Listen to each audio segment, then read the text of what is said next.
So, hello guys! Hello mga katipid tips! So, yung negosyo idea po natin ngayon ay bila o package pa rin po na pwede po nating idagdag dun sa una po nating video.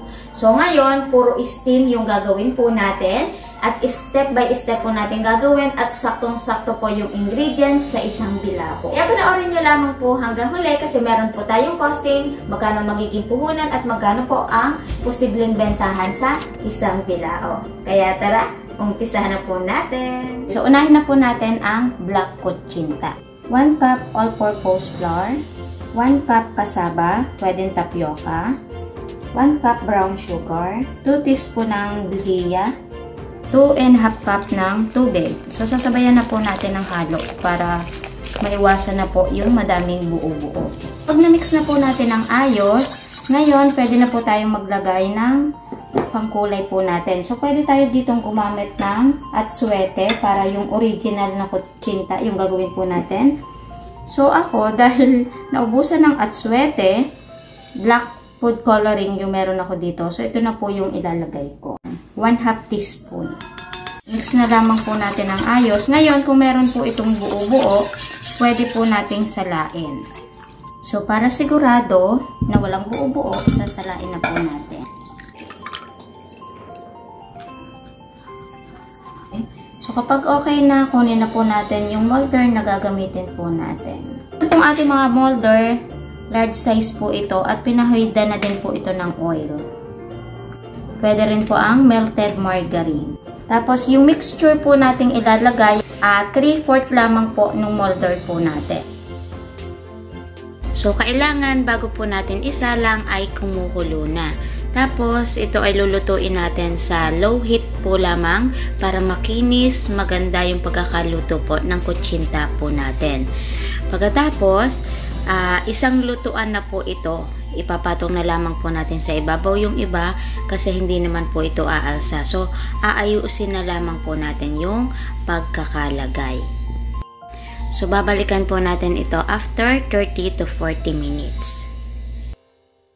So, after 40 minutes, i-check na po natin. So, pwede naman po nating i-toothpick check.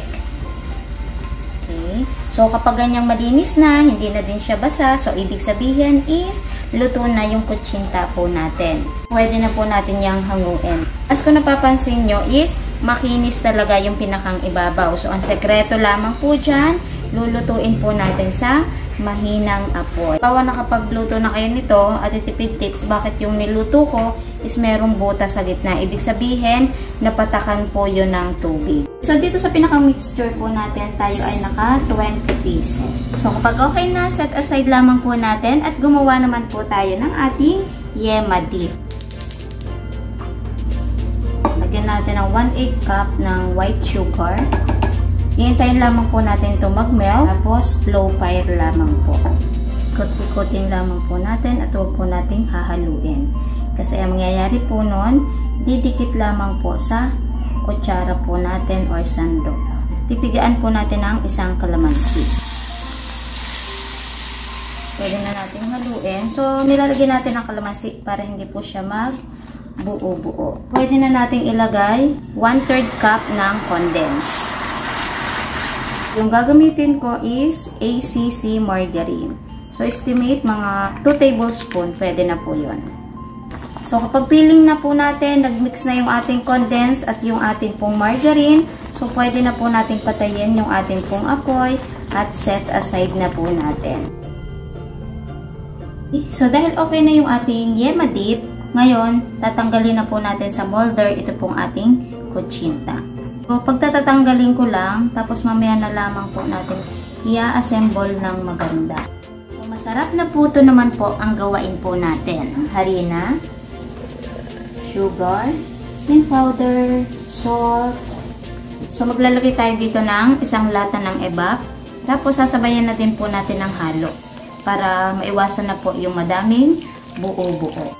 Tapos, maglalagay tayo dito ng tawag dito, tubig. Tapos, maglagay na din tayo ng melted margarine. Kung gusto pa po natin ng mas milky yung atin pong puto, pwede tayo maglagay dyan ng isang sachet ng Bear Brand Swak. Tapos dahan-dahan lamang po ang paghalo. At kapag tingin po natin ay wala na pong dry ingredients, so pwede na po ito. I-set aside lamang po natin.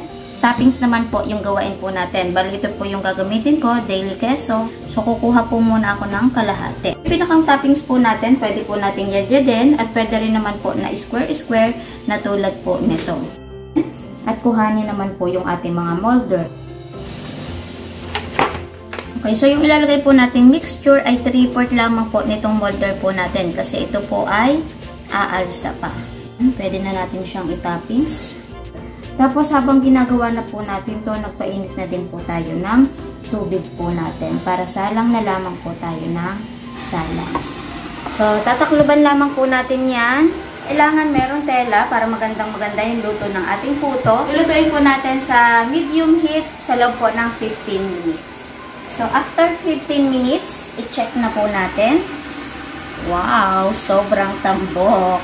So, bago po natin hanguin, ito check lamang po natin. At kapag hindi na po siya basa, so ibig sabihin ay luto na.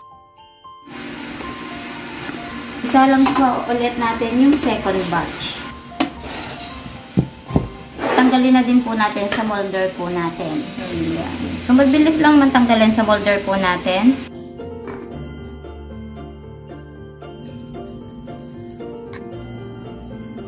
So, ngayon mag-assemble na po tayo. Size ng ating bilao ay 14 or medium na tinatawag. Nakadepende na sa atin kung anong design yung paggagawa natin. Okay? Kung saan tingin natin is gaganda. So, yung puto natin, ang ganda ng pagkakaluto, ang tambok ko. Tapos yung amoy, napaka-cheesy, milky ng amoy. Okay, tapos ito pong 2 piraso, hindi ko na po yan isasama. Sa kutsinta po natin is naka 20 pieces po tayo. So, pwedeng gawin natin, para balance, is parehas 20 na lamang po ang pinakang bilang. Tapos, yung yema dip natin, ayan, dito natin sa gitna ilalagay para mas maganda, diba? Pagkatapos, para mas special pa yung tingnan, diba meron tayong natira na kalahati ng keso po natin. Ngayon, iyayad-yad po natin dito sa kutsinta po natin. So, pwede nating ilahat or pwede naman nating hatiin ulit. 1/4 lang yung ilagay natin. So, eto na po yung ating 2-in-1 kakanin sa bilao. Okay? So, ito, babalutan na lamang po natin yan ng cling wrap, tapos tatalian natin, tapos lalagyan ng sticker. So, okay na siya. Okay? So, ito na yung labe sa puto po natin na pang 22 pieces.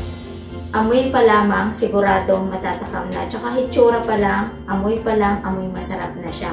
Ngayon, tikman naman po natin. So, diba? Ang ganda ng pagkakaluto. Wow!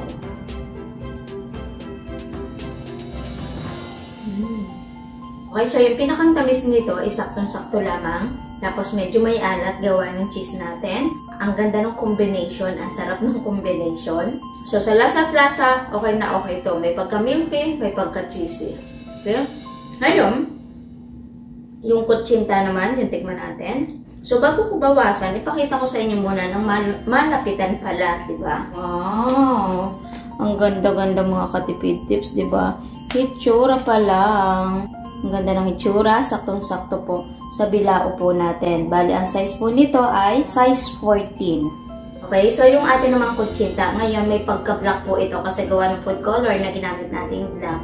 So kung ayaw nyo ng black, is pwede naman gumamit tayo ng atswete, original na kulay ng kutsinta. Tapos, sausaw na natin. Wow! So yummy!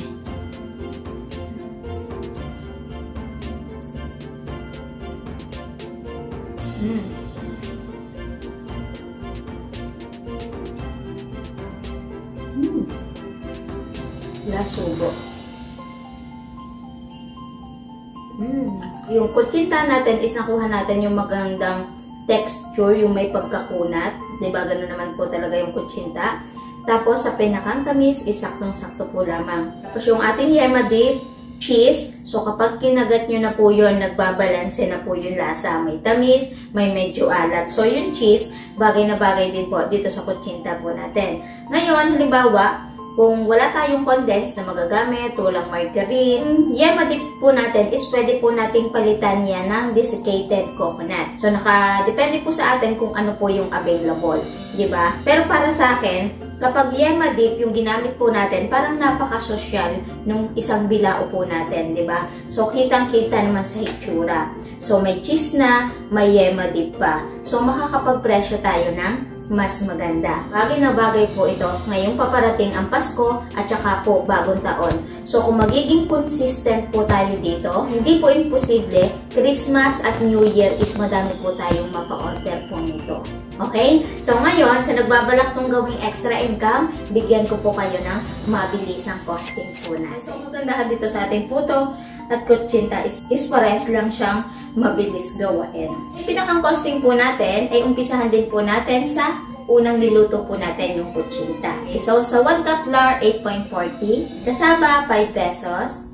So white sugar, 10.88. So ito, pagsamasamahin na po natin kasi kaunti lamang po sa lye water, sa tubig, at sa pinangkulay po natin. So sabihin na po natin na 5 pesos. Ngayon, i-plus na din po natin yung pinakang gas at labor po natin. Sabihin na po natin na 40 pesos kasi kaunti lang naman po yung ginawa po natin. Kaya ang total ng puhunan ay 69.28.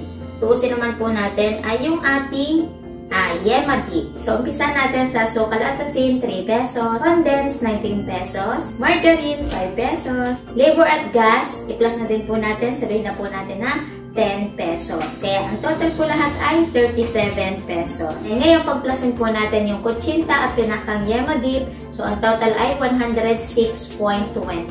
Ngayon, ang tuusin naman po natin ay yung atin pong masarap na puto. So, umpisahan po natin sa flour, 21 pesos. White sugar, 9 pesos.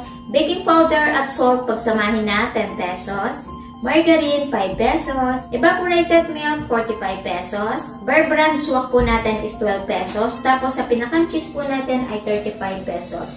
Bali, ang nagamit po natin sa isang box ay 3/4. So, tinuos na po natin ang isang buo para kumbaga meron tayong pag-a-adjustan ng presyo po natin. So, itong natira, kung talagang kakaririn natin to, so iingatan lamang po natin to, diba? Tapos, i-plus na din po natin yung pinakang labor at gas po natin. Sabihin na din po natin na 40 pesos. Yan. Kaya ang total po ay 177.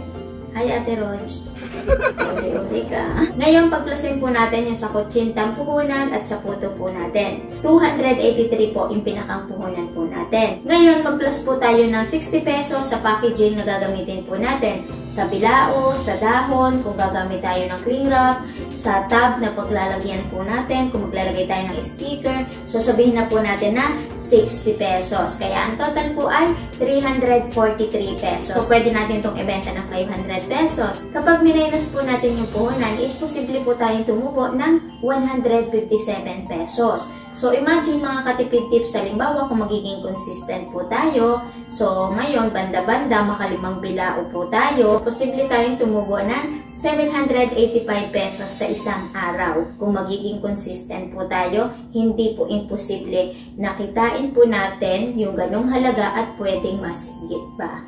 So, sana, bago po ulit nagtapos yung video po natin, ay meron po ulit akong idagdag na magandang negosyo idea po sa inyo ngayon po per months. Okay? Bye!